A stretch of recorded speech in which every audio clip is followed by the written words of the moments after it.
गोमती मैया के नंद लाला। हमने माया जाल बूनने का प्रयास कर रहे हो। ये माया के स्वामी है, ये मायाधर विष्णु है ये। अच्छा, तो होते रहे। मैं तो इनकी हत्या करने आया हूँ और हत्या करके ही जाऊंगा। जाओ आप सखाओ को बचाओ, मैं इनका सामना कर लूंगा। पर कान्हा, अभी आप ही ने तो कहा था माया का स्वामी हूँ मैं।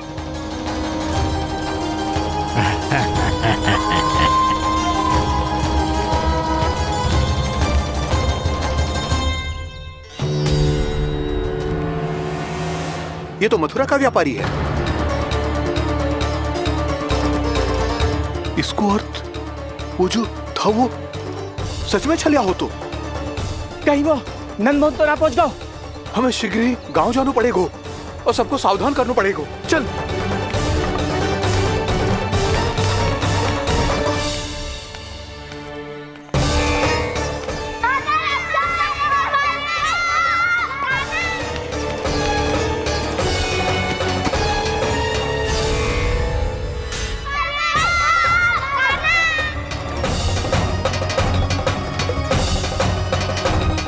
यदि तुम्हें लग रहा है कि मेरे छल के वार से बच गए हो तो मुझसे भी बच जाओगे।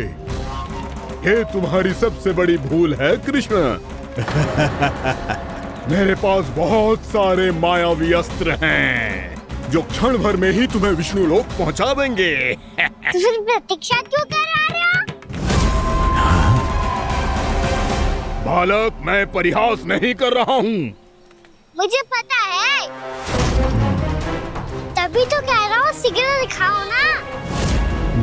मुझे तुम्हारे सारे मायावी अस्त्र देखने हैं।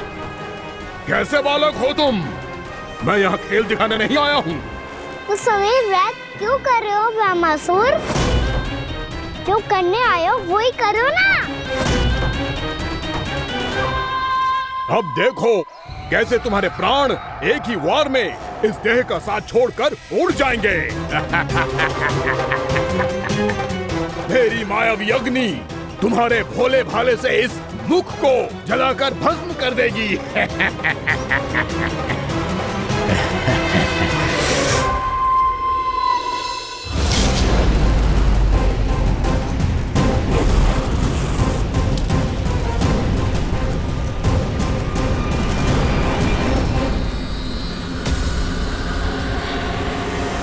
कह रही हो ब्रह्मासुर?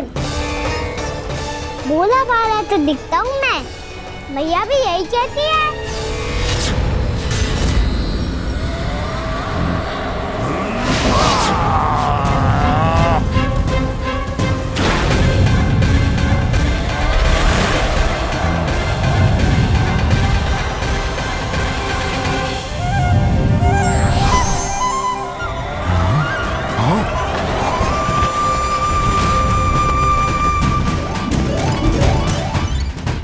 आसन का उपहार देने के लिए बहुत बहुत धन्यवाद ब्रह्मासुर।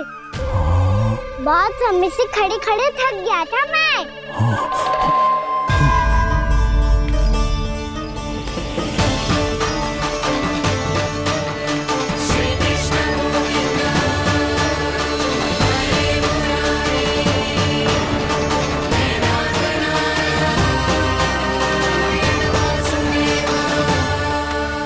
अगला अस्त्र दिखाओ ना। तुम्हारी यही जिज्ञासा आज तुम्हारा अंत करने में सहायक बनेगी मूर्ख बालक।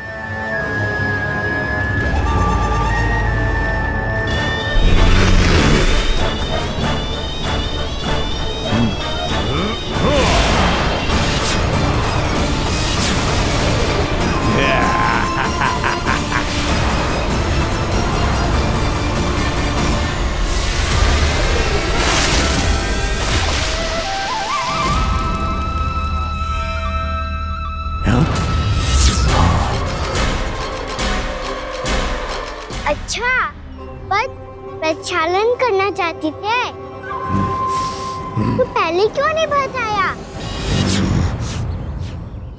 मुस्कुराना बंद करो। तुम्हारी ये हंसी मुझे कांटों की तरह चुभ रही है। पर मैया तो कहती है कि मेरी मुस्कुराहट फूलों की तरह है।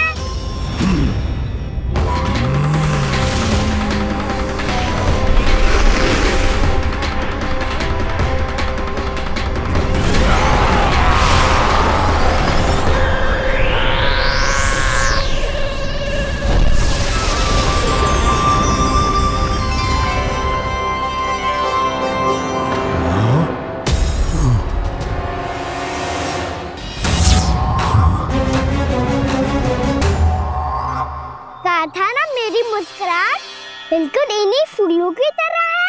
और तुम कर क्या रहे हो वहाँ सर? कभी आसन दे रहे हो, कभी पद प्रक्षालन कर रहे हो और अब फूल भी चढ़ा दिए। तुम मुझ पे वार करने आए हो कि पूजा करने? तुम्हारी पूजा तो मैं अब ऐसी करूंगा कि तुम मृत्यु के बाद भी मुझे भूल नहीं पाओगे बालक।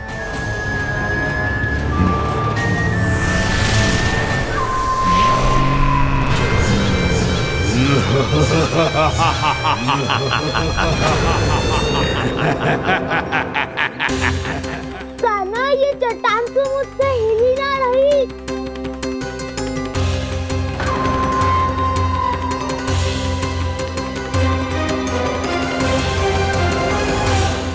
अभी कंदरा के अंदर कुछ क्षणों में ही प्राण वायु समाप्त हो जाएंगे। तुम्हारे सारे सखा एक एक कर अपने प्राण त्याग देंगे और तुम्हारा वध करूंगा मैं।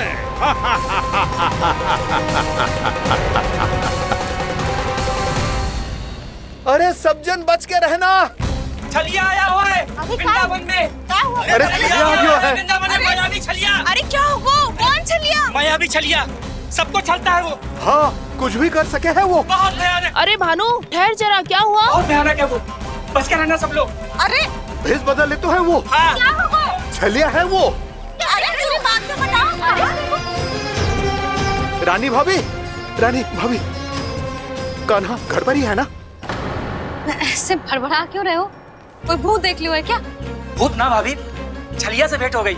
सच्ची का मायावी छलिया है भाभी। क्या उल्टा सीधा बोले जा रहे हो? ठीक से बताओ। अब बोलो भी। वो कान्हा के पीछे पड़ो है वो। मेरे लल्ला के पीछे? हाँ रानी भाभी, हमारे अचेत होने से पहले हमने उसे ये कहते सुना था कि वो वृंदावन आने वाला है कान्हा से मिलने। हे नारायण, मेरे कान्हा की रक्षा करना। जसोदा जी, मायावी छलिए से बचना बालकों के बस की बात ना है। जीजी, बालक वन में अकेले हैं।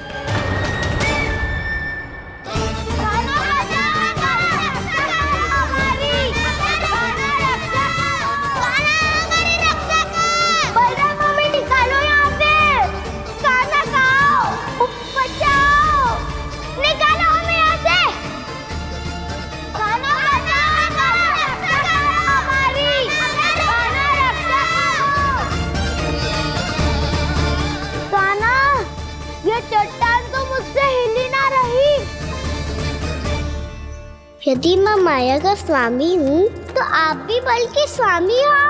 ताऊ, अपनी क्षमता, अपना सामर्थ्य स्मरण करो।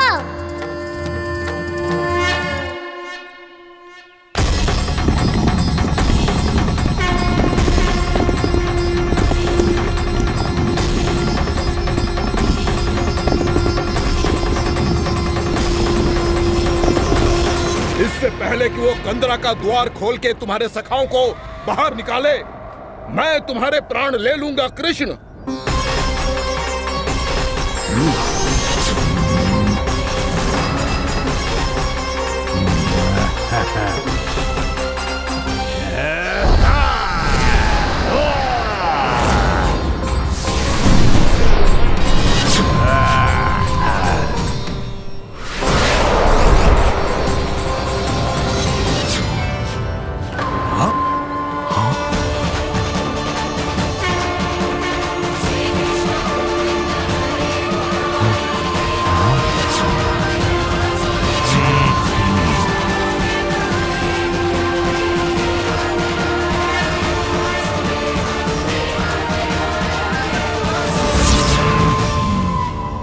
कितनी पूजा करोगे ब्रह्मासुर?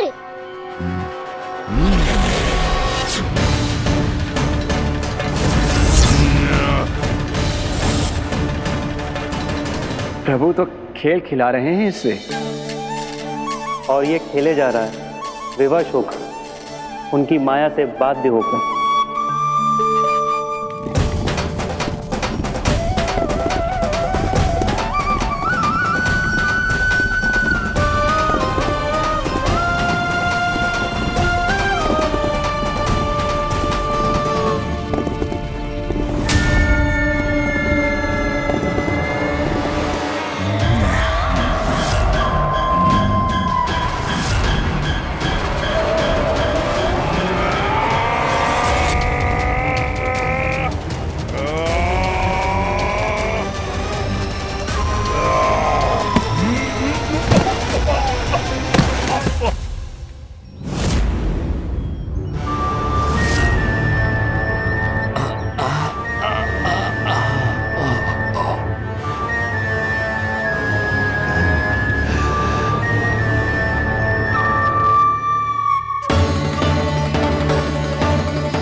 जो प्रभु के सामने माया करने आया था, वो स्वयं को ही माया में उलझा हुआ पा रहा है। नारायण नारायण। लो, अब तो तुमने दंडवत प्रणाम भी कर लिया, माया भी कथा भी उपहार में दे दी। तुम चाहते क्या हो ब्रह्मासुर? मेरी शरण में आना है क्या?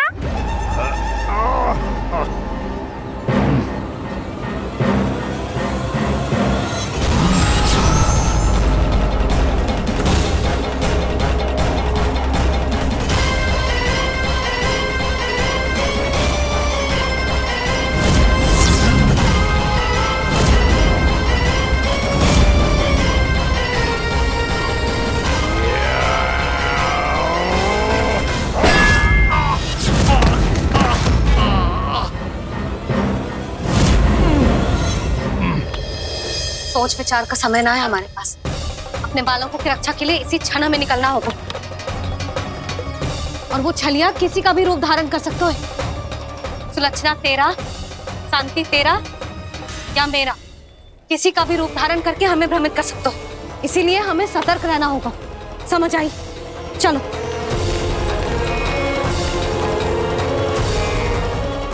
अभी भी समय है ब्रह्मासुर, समझ जाओ। यदि मैया आ गई तो बात गड़बड़ हो जाएगी।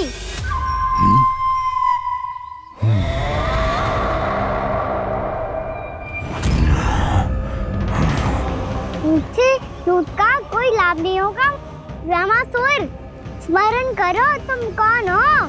मायासुर का पुत्र हूँ मैं, अपने स्वामी महाराज कंस का सेवक हूँ, और तुम्हारा हूँ मैं काल।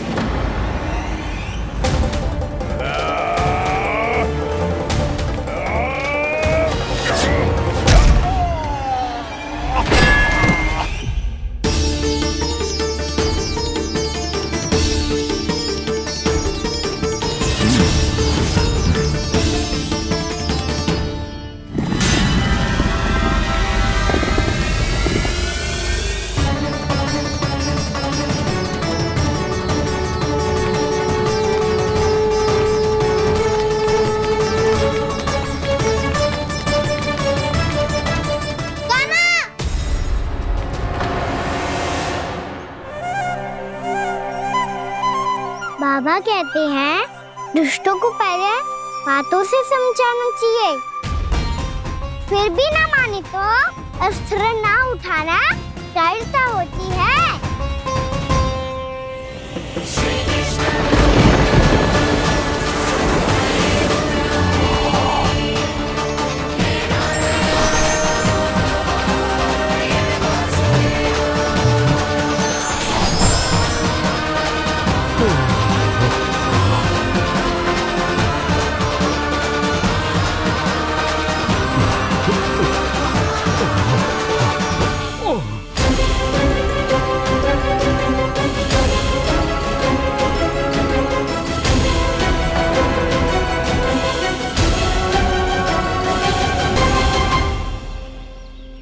पता था मुझे, अपने बाबा के स्वरूप को हानि नहीं पहुंचाओगे।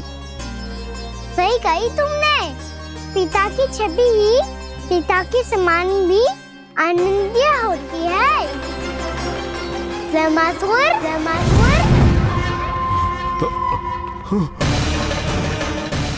ये मैं अपने वास्तविक रूप में कैसे आ गया?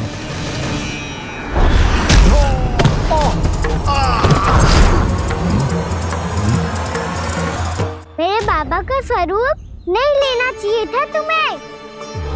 मैया ने सिखाया है, भूल को क्षमा किया जा सकता है, पर जानबूझ के किए गए अपराध के लिए दंड ही एकमात्र निकाल होता है। ये बार बार अपनी मैया का नाम ले रहा है। यदि मैं वो स्वरूप लूं तो अपनी मैया पर वार नहीं कर पाएगा ये।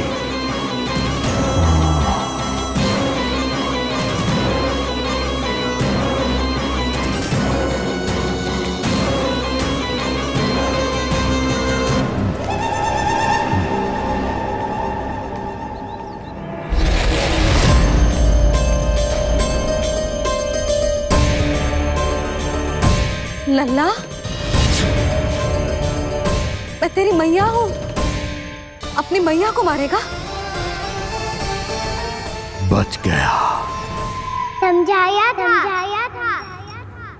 पर तुमने एक बार फिर से मूर्खता कर ही दी। इस पर तुमने पहले से भी बड़ी और पहले से भी भयंकर भूल किया ब्रह्मासुर।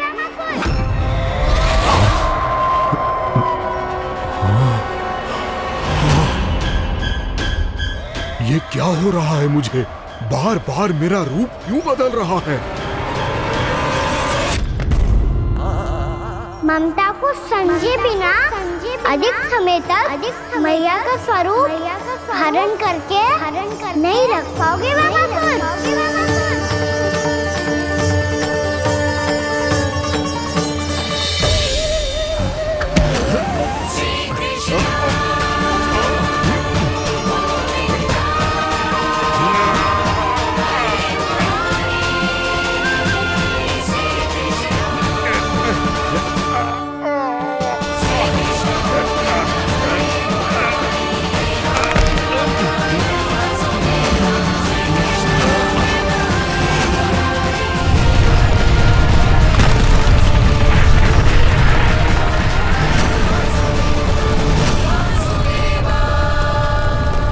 प्रभु के क्रोध से धरती भी कांपने लगी है।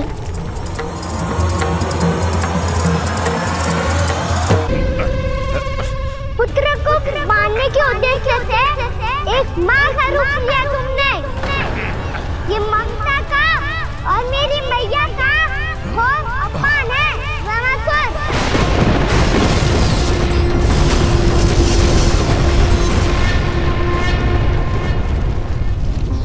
इससे पहले इस असुर के कारण निर्दोष प्राणियों का कोई अहित हो, मुझे कुछ करना होगा।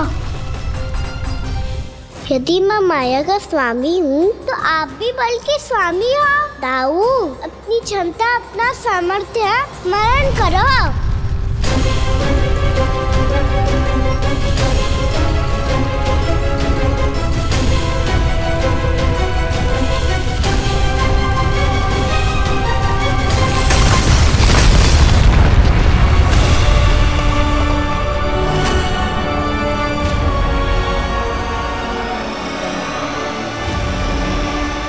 अद्भुत बल दाऊ, अद्भुत। अपने बल का उचित प्रयोग करके आपने प्राणियों को हानि होने से बचा लिया और ये भी सिद्ध कर दिया कि इस युग में आपसे अधिक बलवान और कोई नहीं होगा। आज से आप बलदेव के नाम से भी जाने जाएंगे। आज से आप बलदेव के नाम से भी जाने जाएंगे। आपके चरणों का ये चिन्ह युगों युगों तक आपके बल की कथा कहता रहेगा। बलराम का चरण चिन्ह।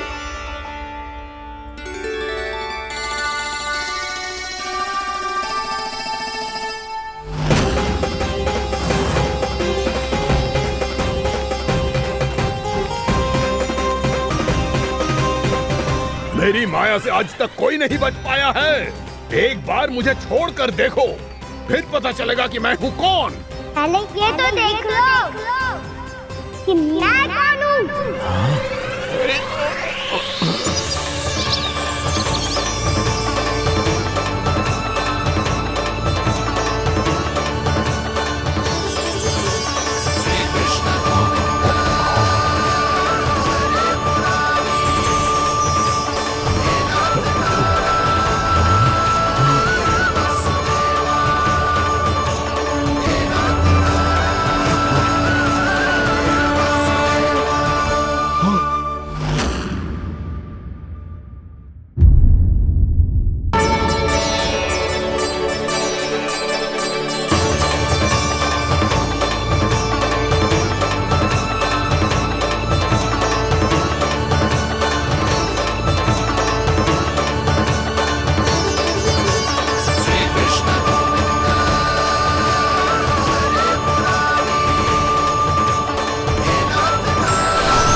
वरन आया हुआ मसूर।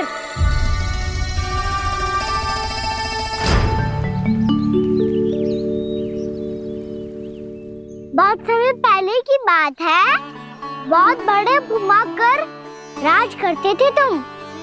तुम्हें महान राजा भीमम के नाम से जाना जाता था।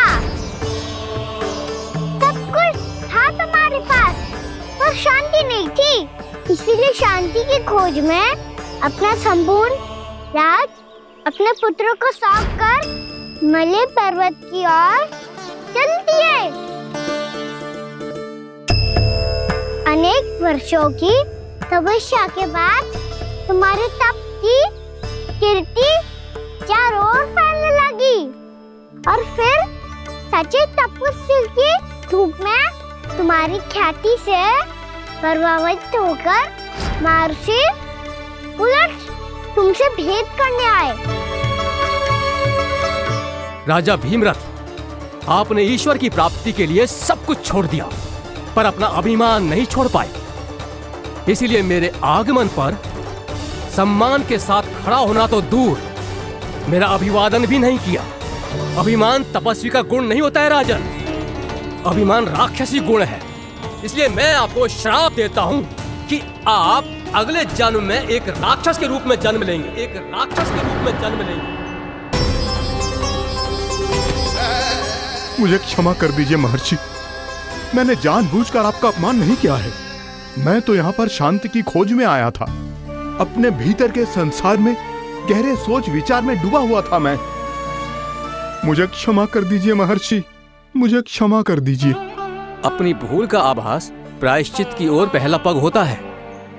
मैं अपना श्राप तो वापस नहीं ले सकता, परंतु आपको एक वचन अवश्य दे सकता हूँ। जब भी प्रभु नारायण का अवतार होगा, आपको उचित समय पे वो वरदान देंगे जिसकी आप लंबे समय से प्रतीक्षा कर रहे हैं।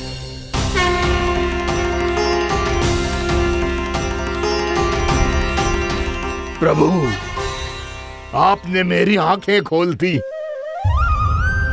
अब मुझे पता चल गया है कि आप कौन हैं और मैं कौन हूँ। इसलिए आप मुझ पर कृपा करके अपने चरणों में स्थान दे दीजिए। मुझे वो शांति प्रदान कीजिए जिसकी खोज में मैं वर्षों से भटक रहा हूँ। शांति तो मोक्ष में ही है, इसीलिए मैं तुम्हें मोक्ष का वरदान देता हूँ।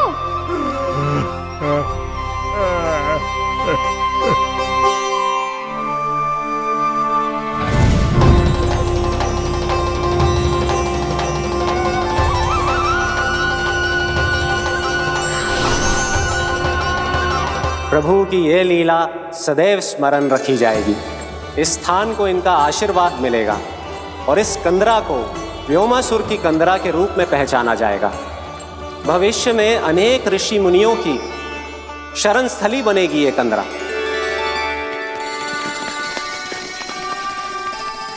ये कोई साधारण बालक ना है। ऐसा चमत्कार कोई साधारण बालक थोड़ी ना कर सकते है। तुम सत्य कह रहे थे बलराम। कान्हा सच्ची में भगवान ही है, तभी तो सब देवता इसे बसाने और इसकी ओर से युद्ध करने आते हैं। तुम सब ऐसे आंखें फाड़ के क्यों देख रहे हो मुझे?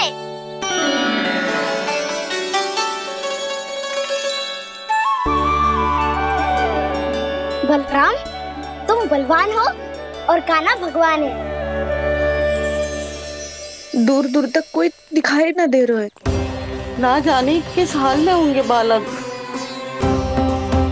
कहीं हम ही तो मार्ग ना भटक गए शीघ्रता के चक्कर में। अब तो एक पग भी ना चलो जा रहे हो। जल, किसी के पास जल है क्या? कंठ तो मेरा भी सूख रहा है मौसी। भाभी, निकट ही जमुना जी है, कहूँ तो वहाँ से जल ले आओ। मैं भी जा रही हूँ भाभी, एक से भले दो। हाँ चल, शीघ्रता से आओ। हाँ।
जानकी, जानकी, क्या होगा इसे? देखो ना जी, अब छलिया की सूचना मिलते ही हम सब बालकों को ढूंढने चली गई और ढूंढते ढूंढते सबको बहुत प्यास लगी आई जी। तो जानकी जमुना जी की नदी से जल लेने गई और उसने जमुना जी का पानी पिया और उसकी जेदशा हो गई। बालक कहाँ है? वो ठीक तो है ना? ऊपर से सब ठीक है, पर भीतर से बहुत भयभीत है सब। जानकी तो बिल्कुल नीली पड़ गई है, लग तो है विष फैल गया है इसको पूरे तन में। मथुरा के सर्वश्रेष्ठ विदेह जी को बुलाए गए हैं उसके उपचार के लिए। जैसे ही इसने जल को मुंह से लगाया, ये गिर पड़ी। चटपटाने का अवसर भी ना मिलो। हाँ वैद्य जी, और निकटी मृत पशु भी पड़े हुए थे। हाँ, मैंने भी अस्थियां देखी थी। इसका तो यही अर्थ हो सकता है कि समस्या वहाँ के जल में ही हो। वैद्य जी, आप रोगी की नाड़ी पे ध्यान दो ना। जे गोपिया क्या कह रही है उसे सुनने की आवश्यकता ना है। जब तक विष के कारण का पता नहीं चल जाता, हम उपचार कैसे कर सकते हैं रानी जी? जी, वो निकट ही यमुना जी में एक विशेष क्षेत्र है, जे सब उसी के जल की बात कर रहे हैं। तब तो ऐसा भी हो सकता है कि किसी विषैले सर्प के काटने का प्रभाव हो। पर सर्प के काटने का चिन्ह ना है उसके तन पे। सर्प जब काटता है तब उसके दांत के चिन्ह बन जाते हैं। मुझे पता है, बड़े बड़े सर्प को काटते हुए देखो है मैंने। एक दिन अब बात कर उज्जवल, ये बड़ी बड़ी हाँकने का समय ना है। पर यदि सर्प ने ना काटा है, फिर जानकी की ये दशा किसने की? अवश्य किसी राक्षस ने की होगी। नाना, कोई विषैला पशु भी तो हो सकता है। यह अवश्य किसी महाविषैले सर्प के विष से हुआ है। सर्प ने भले ना काटा हो, लेकिन यह अवश्य ही किसी महाविषैले सर्प के विष के कारण हुआ है। कालिया नाग। कालिया नाग?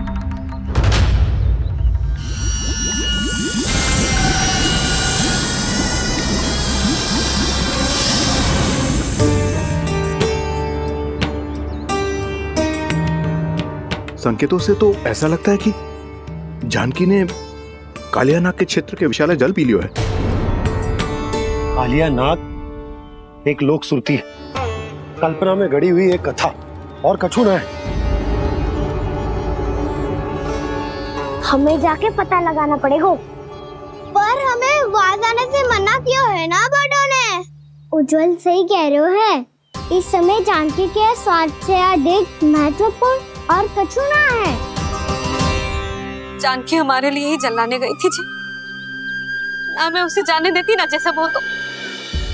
वैद्य जी आप शीघ्र कछु करो, कैसे भी कछु भी करो पर इसके प्राण बचा लो। यशोदा, धैर्य रखो, श्री नारायण पर विश्वास रखो, वो सब ठीक कर देंगे।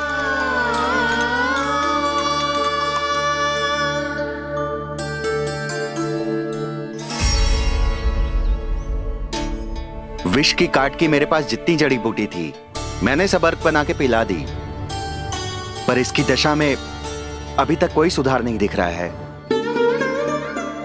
ये अंतिम जड़ी बूटी है, अगर इससे भी चमत्कार नहीं हुआ तो फिर जो नारायण की इच्छा।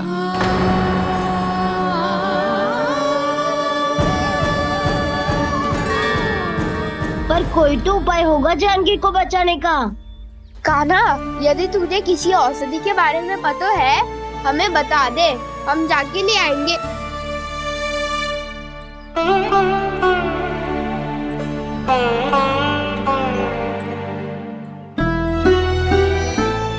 हे नारायण, हे प्रभु, मेरी जानकी के प्राण बचा ले प्रभु। या तो मैं अपने आप को कभी क्षमा न कर पाऊंगी।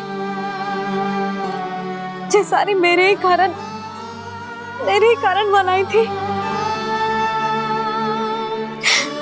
उसकी रक्षा करो प्रभु, मेरी पुकार सुनो। कान्हा, तूने हमें वत्तासुर से बचाया था ना? और बकासुर से भी तो। और छलिया से भी तो तूने ही बचाया था ना हमें? क्या ऐसा कोई उपाय ना है जानकी को बचाने का? धन्वंतरी,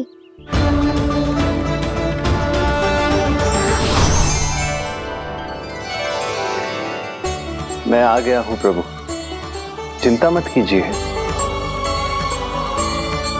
आपके आदेश का पालन अवश्य होगा। यशोदा मैया,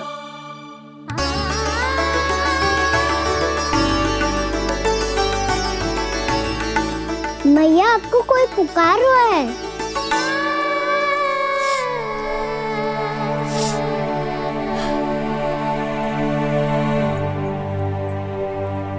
चिंता मत करो मैया, अब धन्वंतरी जी आ गए हैं और सब संभाल लेंगे। धन्वंतरी जी कौन है? जिन्होंने संसार का आयुर्वेद दिया, आरोग्य के देवता, वे श्री नारायण के अवतार।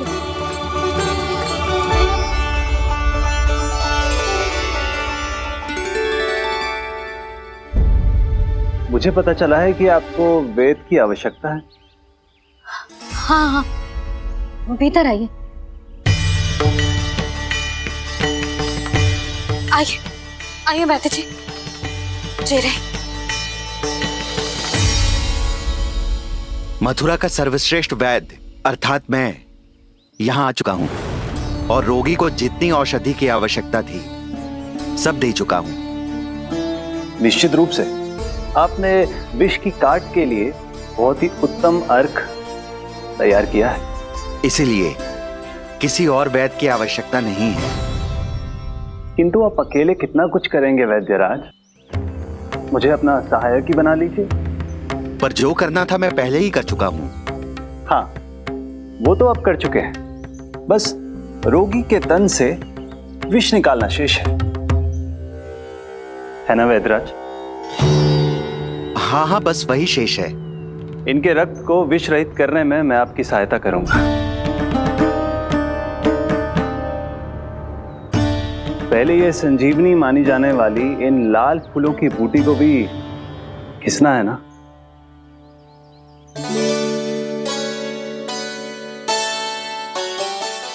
हाँ हाँ, तुम सही कह रहे हो, इसे अच्छे से घिसो।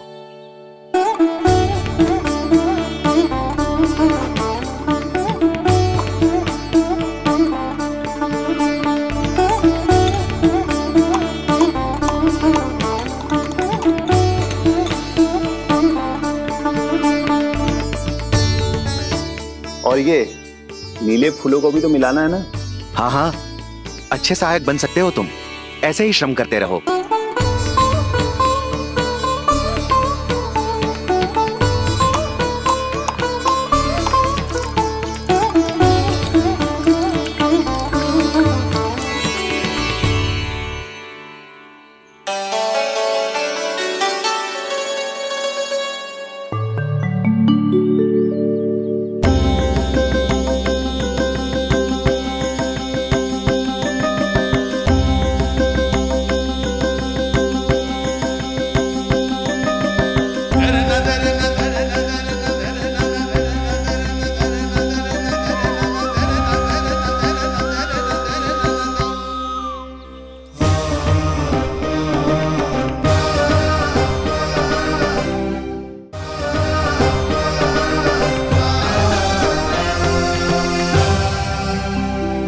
जानकी स्वस्थ तो हो जाएगी ना धन्वंतरी जी? धन्वंतरी? प्रभु, अब मैं क्या करूं? आपने तो स्वयं ही मेरी पहचान उजागर कर दी। जी क्या करो कान्हा? आप सब ऐसे क्यों देख रहे हो? मैया कहती है ना, सभी वेद धन्वंतरी जी का ही रूप होते हैं। वाह कृष्णा, चतुर तो हो तुम। वैसे वास्तविक धन्वंतरी मैं हूँ, मेरा अर्थ है वास्तविक वैद्य मैं हूँ। ये तो मेरा सहायक है, मुझे पूरा विश्वास है बिल्कुल ठीक हो जाएगी। वैसे ही थोड़े ना मुझे मथुरा का सर्वश्रेष्ठ वैद्य कहते हैं लोग।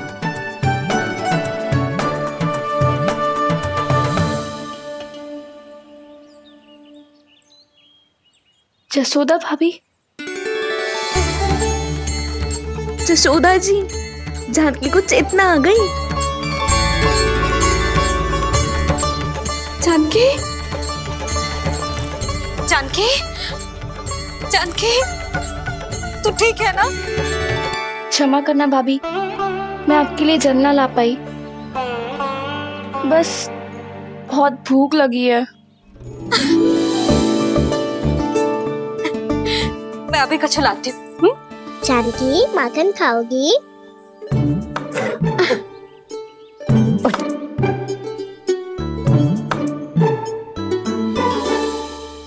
आजा, तू ही खिला दे लल्ला।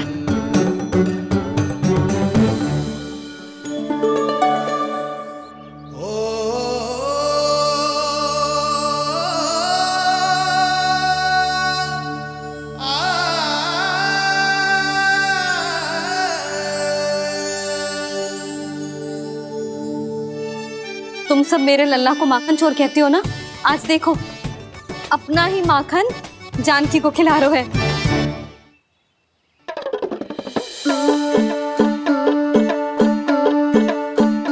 थोड़ा और विश्राम कर लो। सदैव तुम हम सबकी सेवा करती हो, आज मैं तुम्हारी सेवा करूंगा। जानकी की जिज्ञासा तब हुई जब जय यशोदा काकी की सेवा कर रही थी, और अब देखो स्वयं भगवान ही इसकी सेवा कर रहे हैं। जानते हो इससे क्या सिद्ध होता है? जो भी यशोदा मैया की पूजा करेगा, अर्थात अपने माता पिता की सेवा करेगा, उनके साथ सम्मान से व्यवहार करेगा, ईश्वर स्वयं उसका ध्यान रखेंगे। कभी धन्वंतरी के रूप में तो कभी स्वयं कान्हा के रूप में। भक्त और भगवान का देखो कैसा ये अनुराग, स्वयं करे सेवा प्रभु, अद्भुत गोपी का भाग्य। प्रभु इन सब पृथ्वीवासियों से कितना घुल मिल गए। ना तो ये प्रभु को भगवान मानते हैं और ना ही प्रभु अपने आप को इनसे सर्वश्रेष्ठ समझते हैं। अपने आचरण से ये सिद्ध कर रहे हैं कि ये सभी में हैं और सभी इनका ही अंश है।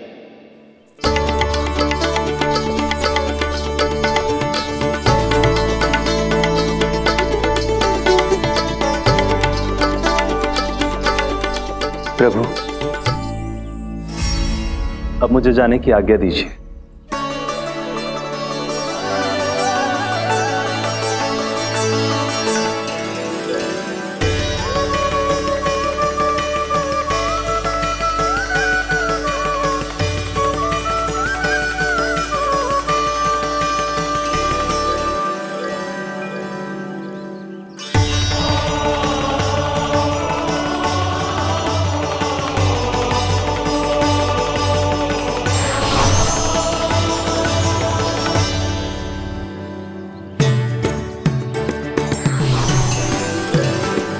कान्हा ने तो सच्ची में धन्वंतरी जी को बुला लिया था।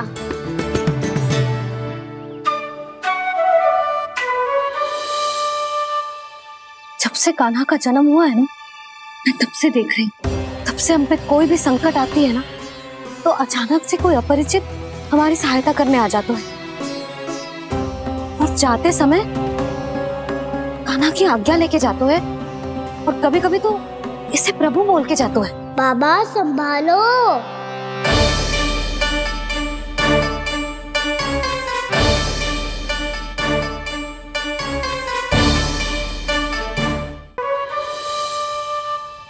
जब से कान्हा का जन्म हुआ है ना, मैं तब से देख रही हूँ, तब से हम पे कोई भी संकट आती है ना, तो अचानक से कोई अपरिचित हमारी सहायता करने आ जाते हैं, और जाते समय कान्हा की आज्ञा लेके जाते हैं, और कभी कभी तो इसे प्रभु बोल के जाते हैं।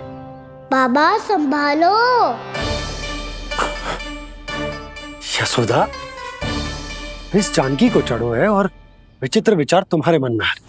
अरे सब जानते हैं कि हमारा परिवार राजसी, तुम्हें पता ना चलता हो पर हमारे कान्हा को सब राजकुमार ही समझते हैं देखकर, इसीलिए उसे सम्मान देने के लिए सब ऐसा ही करते हैं, और कोई बात ना है।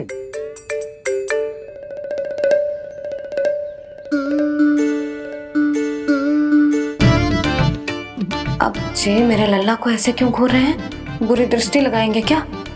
वैद्यराज जी, आपके सहायक तो गए, अब आप यहाँ क्यों? वो क्या है ना, मैं अपने रोगी का निरीक्षण करके पूरी तरह से संतुष्ट होकर ही जाता हूँ।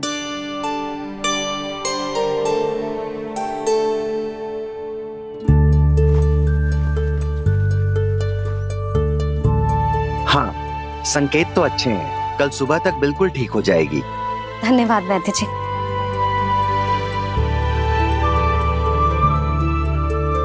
बस तो फिर हम कल पकड़न पकड़ाई खेलेंगे जानकी।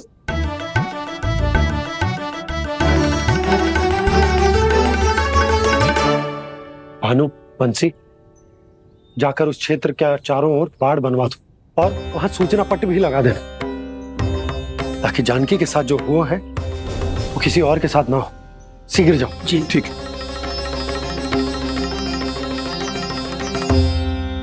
बाड़ और सूचना पट लगवाने से समस्या का समाधान नहीं होगा बाबा। निर्दोष पशु सूचना पट देखकर भी कुछ समझ नहीं पाएंगे।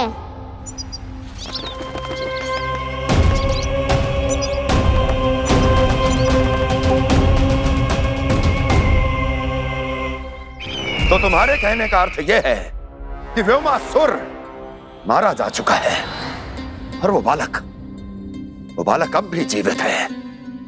हाँ महाराज, मैंने गोप बालकों को कहते सुना था कि कृष्ण ने छलिया को मोक्ष दे दिया है, पर वृंदावन सुरक्षित नहीं है महाराज।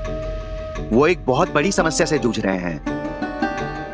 कैसी समस्या? गांव के निकट क्षेत्र में किसी विषैले सर्प का निवास है। उसके विष का प्रभाव इतना भयानक है महाराज, जैसे विष ना हो, स्वयं हलाहल हो। मेरी कोई भी औषधि रोगी का उपचार नहीं कर पा रही थी।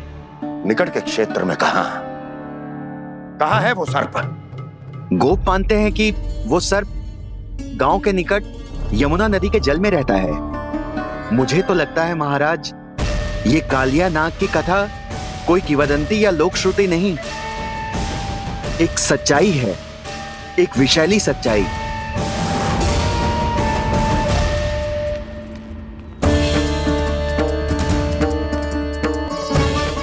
कालिया का सामना करने का समय आ गया है, पर उससे पहले मुझे बुलाना होगा उन्हें।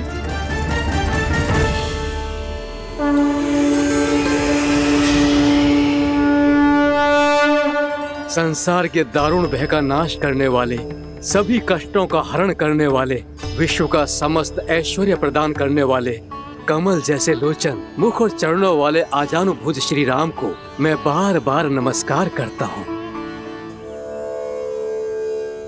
आपदामपहर्तारं दातारं सर्व संपदा लोकाभिरामं श्री रामं भूयो भूयो नमाम्यहम्। काकभुसुंडी काकभुसुंडी काकभुसुंडी। प्रभु क्षमा करें, मुझे जाना होगा।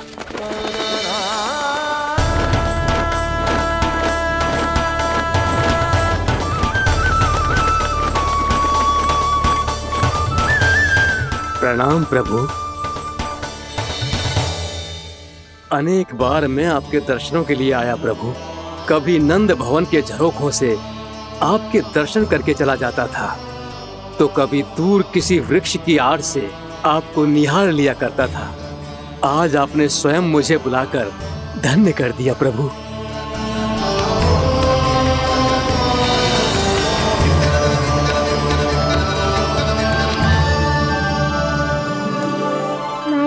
यहाँ एक विशेष कारण से बुलाया है।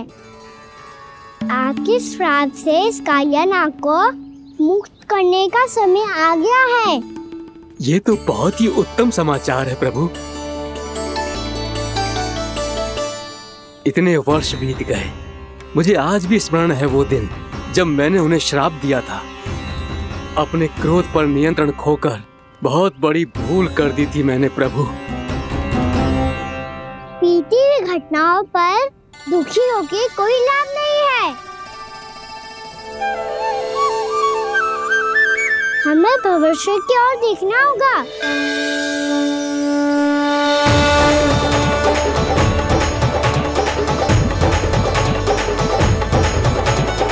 आदेश कीजिए प्रभु, क्या आज्ञा है आपकी?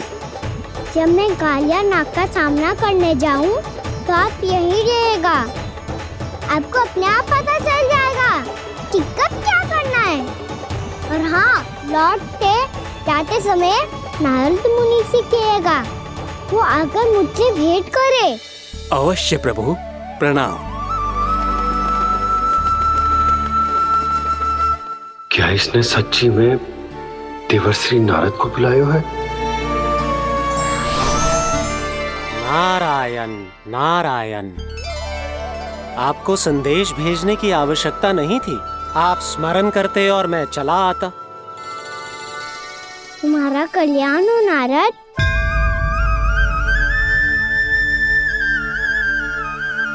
मैंने तुम्हें एक विशेष कार्य के लिए बुलाया है। आज्ञा दीजिए प्रभु। तुम्हें एक बार फिर कंस से भेंट करनी होगी। विचार कीजिए महाराज।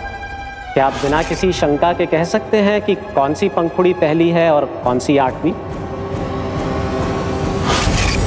उस दुष्ट से भेंट करना स्वयं कीचड़ में उतरने के समान है प्रभु। कमल पुष्प प्राप्त करना हो तो कीचड़ में उतरना पड़ता है नारद। आपका आदेश तो मैं स्वप्न में भी नहीं टाल सकता प्रभु। कंस कालिया नाग के बारे में जान गया है, पर वो उसका सामना करने का साहस नहीं कर पाएगा। मैं आतुर हूँ प्राप्ति, मूर्ख नहीं। मेरी बुद्धि फिर नहीं गई है। मैं स्वयं उस कालिया जैसे महाविषैले सर्प के सामने खड़ा हो जाऊं और अपने ही काल को आमंत्रित कर लूं। तो फिर अपने लाभ के लिए उसका प्रयोग करने का कोई और उपाय सोचिए स्वामी। कुछ ऐसा कीजिए कि यमुना नदी का पूरा जल विषैला हो जाए और वृंदावन वासी उसका उपयोग करे, और आपका काल कहलाने वाला वो बालक स्वयं काल के गाल में चला जाए। उत्तम उत्तम सुझाव है प्राप्ति। अब मुझे उस कालिया तक पहुंचने का मार्ग ढूंढना होगा। उसको विवश करने का कोई उपाय ढूंढना होगा, क्योंकि व्यक्तिगत रूप से उससे भेंट करना असंभव है। असंभव। आप सही कह रहे हैं प्रभु। कंस में उतना सामर्थ्य नहीं कि वो कालिया नाग का सामना स्वयं कर सके। वैसे तो कालिया गरुड़ देव का भी सम्मान नहीं करता, तो फिर वो कंस का सम्मान क्यों करेगा भला? नहीं करेगा, पर कंस तुम्हारा सम्मान अवश्य करेगा। नारद तुम्हारी बातें भी सुनेगा और मानेगा भी। ये मेरी योजना का बहुत ही महत्वपूर्ण भाग है। तुम कंस के पास जाओ और कहो कि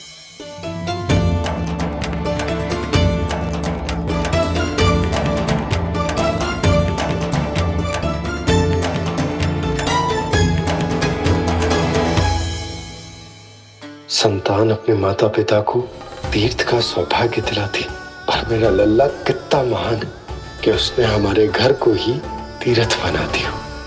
ऐसा तीर्थ जहां मेरी आंखों के सामने भक्त और भगवान का मिलन हो रहा है।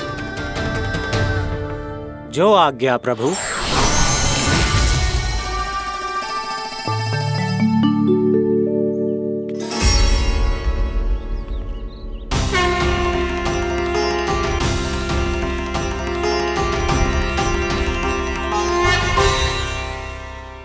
बाबा। कान्हा, ये सब क्या चल रहा है? पहले काग भुसुंडी जी और फिर जे नारद जी। क्या योजना बना रहे हो तुम? कान्हा, बताना लल्ला, क्या सोच रहे तू? कान्हा देख, अगर तुझे अपने बाबा को ना बताना हो ना, अपने भक्त को बता दे।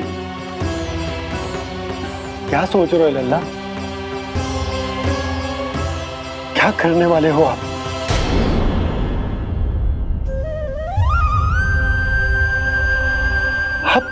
आप इतने दुखी क्यों हो? कान्हा, कान्हा, क्या होगा? क्योंकि मुझे आभास हो गया है बाबा, समय आने वाला है। कौन सा समय आने वाला है लल्ला? शीघ्र सब कुछ बदलने वाला है। भैया को मेरा सत्य पता चल जाएगा बाबा।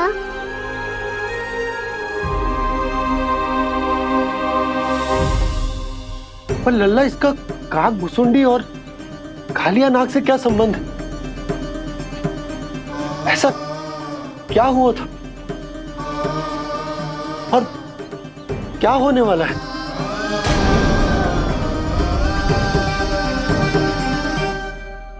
जो होने वाला है बाबा, उसका संबंध उससे है जो सैकड़ों वर्ष पहले हुआ था। महर्षि भृगु के एक वंशज थे वेद शिरोमणि, जो विंध्याचल की पहाड़ियों में साधना कर रहे थे। तभी वहाँ अश्वशिरा नाम के एक दूसरे मुनि आमंत्रण के बिना ही आ गए। कितना सुंदर और शांतिपूर्ण आश्रम है। यहाँ प्रभु की साधना करने में बहुत आनंद आएगा। शीघ्र ही अश्वशिरा मुनि उपस्थिति के कारण होने वाले व्यवधान से बाध्य होकर वेद शिरोमणि ने अपनी आंखें खोली। कौन हो तुम और यहाँ क्या कर रहे हो? आपके आश्रम में बहुत शांति है मुनिवर। साधना करने के लिए बहुत ही उत्तम स्थान है ये। मैं चाहता हूँ कि मैं भी यहाँ। आप यहाँ साधना करना चाहते हैं, लेकिन इतना भी नहीं जानते कि किसी के आश्रम में प्रवेश करने से पहले उसकी आज्ञा लेनी चाहिए। आप ये भी नहीं जानते कि यदि कोई यज्ञ कर रहा हो तो बिना अनुमति के वहाँ प्रवेश करने से उसकी यज्ञ साधना भंग हो सकती है। आप क्या साधना करेंगे मुनि? आप तो साधना के योग्य ही नहीं हैं। इतना अपमान! एक मुनि के मुख से इतने कड़वे शब्द शोभा नहीं देते। मैं तुम्हें श्राप देता हूँ, जितनी विषैली तुम्हारी जिह्वा है उतने ही विषैले सर्प बन जाओ तुम। और ऐसा सर्प जो सांस भी ले तो निकट का वातावरण दूषित हो जाए। तुम्हारे इस दुस्साहस के लिए मैं तुम्हें श्राप देता हूँ कि तुम अभी इसी क्षण कौवा बन जाओ, और ऐसा कौवा जो कांव कांव करके अनर्गल प्रलाप करता रहे।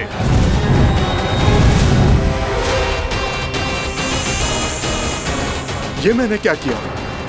ये मैंने क्या किया?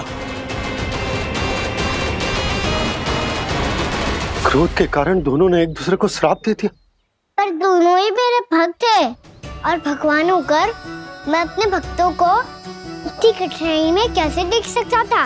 इसीलिए जिस संकट में उन दोनों ने अपने आप को फंसा लिया था, उसका समाधान करने में मैं उनके पास गया। देखिए ना प्रभु, ये क्या हो गया हमसे? हमारी रक्षा कीजिए प्रभु, मार्ग दिखाइए हमें। क्रोध पर नियंत्रण ना होने के कारण आप दोनों ने एक दूसरे को बहुत ही भीषण संकट में डाल दिया है। अब दोनों ही तपस्वी, तप के बल से दिए गए आपके श्राप को लौटाना भी संभव नहीं है। प्रभु कोई तो उपाय होगा, हम आपके शरण में हैं प्रभु। अपराध तो हमसे हुआ है प्रभु, पर अब आपसे ही आशा है। कुछ ऐसा कीजिए भक्त वत्सल, जिससे हम दोनों के श्राप का प्रभाव कुछ कम हो जाए। आप दोनों ही मेरे भक्त हैं, इसलिए आपकी पीड़ा का निवारण करने का एक उपाय है मेरे पास।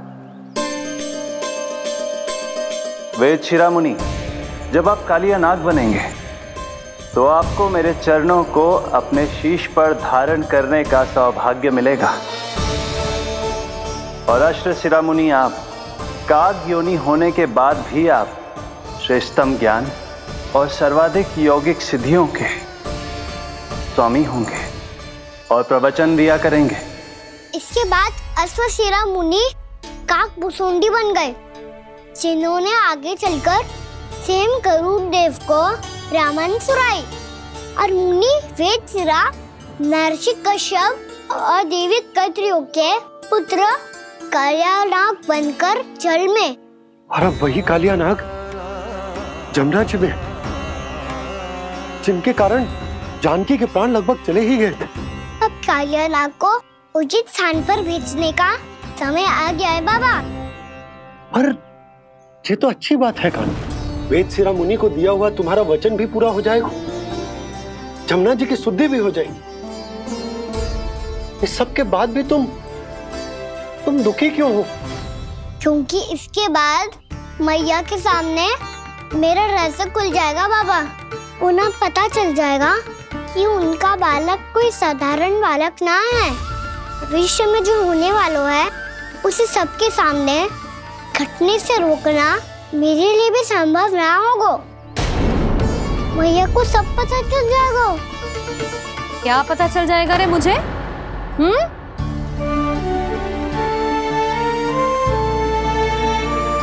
यही कि सबसे अधिक प्रेम मैं आपसे ही करता हूँ। अब बस भी कर, चलो भोजन के लिए बुलाने आई थी तुम दोनों को। भूखा थोड़े ना रहने दूंगी अपने लल्ला को, मेरा लल्ला दुर्बल हो जाएगा ना। आप खिलाओगे तो ही खाऊंगा।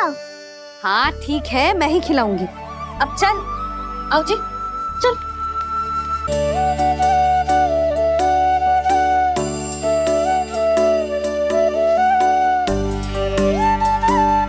मैया खेलो ना मेरे साथ। मैया सुनो ना, मेरी बात ना मानोगी? अभी बहुत कार्य पड़े लल्ला, देख जानकी को औषधि भी देने जानो है ना। औषधि मैं दे दूंगा, फिर तो खेलोगी ना आप मेरे साथ। पिछले कुछ दिनों से अपनी मैया का अधिक से अधिक प्रेम पाने का प्रयास करो है कान्हा। इसका तो एक ही अर्थ हो सकता है कि कछु बहुत बड़ो होने वाला है। कान्हा रुक जा लल्ला। कान्हा क्यों तंग कर रहा है? मैया को पहन लेना। कान्हा, कान्हा, ये क्या करो तूने?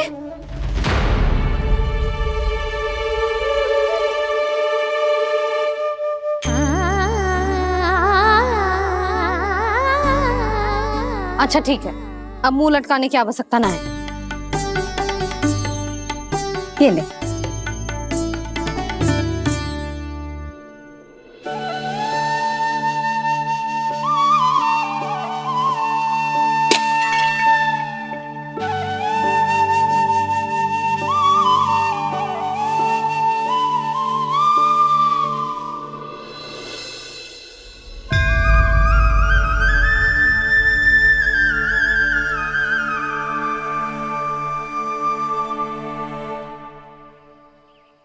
तंग करे मैया को खिजाए, खेले रूठे मनाए, लीला अनोखी करके शरारत, कान्हा दंड भी पाए।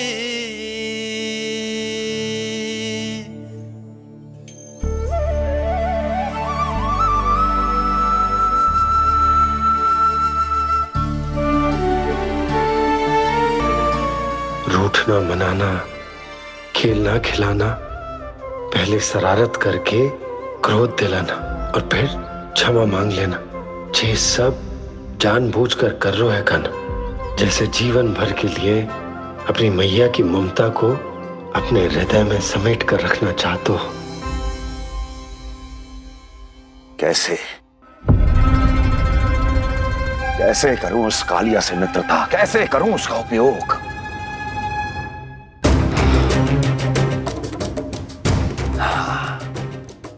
उस पर आक्रमण कर देता हूं और उसे किसी ना किसी तरह से यह विश्वास दिला देता हूं कि यह आक्रमण उस विष्णु अवतार ने किया है। फिर वो क्रोध में आकर सारे वृंदावन वासियों को अपने विष से समाप्त कर देगा। उचित है, ये उचित है। नारायण हरि, नारायण हरि।